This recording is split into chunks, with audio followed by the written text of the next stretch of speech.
एक गांव में एक स्त्री रहा करती थी। वह स्वभाव से बहुत बहुत गुस्से वाली थी।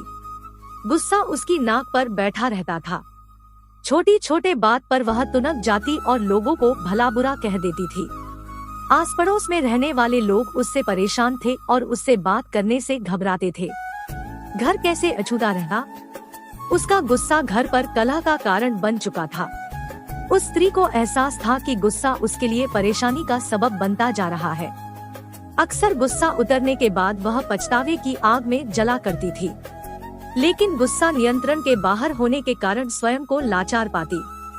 एक दिन गांव में एक महात्मा पधारे। उनकी कीर्ति जब स्त्री के कानों तक पहुंची, तो उसने निश्चय किया कि वह महात्मा जी से मिलकर अपने गुस्से को दूर करने का उपाय पूछेगी।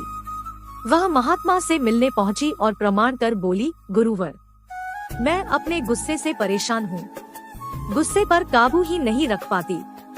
गुस्से में अक्सर लोगों को भला बुरा कह जाती हूँ और बाद में पछताती हूँ। मेरे गुस्से के कारण सब मुझे नजरअंदाज करने लगे हैं। इससे मैं बहुत दुखी भी हूँ।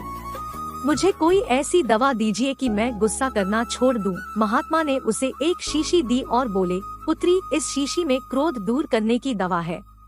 अब से जब भी तुम्हें क्रोध आए, इस शीशी से मुंह लगाकर दवा के कुछ घूंट पी लेना। स्त्री दवा पाकर बहुत खुश हुई और महात्मा का धन्यवाद कर अपने घर लौट गई। उसके बाद उसे जब भी गुस्सा आता, वह शीशी से मुंह लगाकर दवा पी लेती। धीरे धीरे उसका गुस्सा कम होने लगा। 7 दिन बाद जब शीशी की दवा खत्म हो गई, तो वह फिर से महात्मा के पास पहुंची और बोली, गुरुवर, आपने मुझे गजब की दवा दी है। पीते साथ ही गुस्सा छूमंतर हो जाता है। अब वह दवा खत्म हो गई है। कृपा कर मुझे उस दवा की एक शीशी और दे दीजिए। महात्मा मुस्कुराते हुए बोले, पुत्री, तुम्हें जानकर आश्चर्य होगा कि उस शीशी में कोई दवा नहीं थी। उसमें सादा पानी भरा हुआ था। क्रोध आने पर जब भी तुम उस शीशी से पानी पीती थी, तो शीशी मुंह में होने के कारण तुम कुछ बोल नहीं पाती थी। क्रोध दूर करने का उपाय बस अपना मुंह बंद कर लेना है।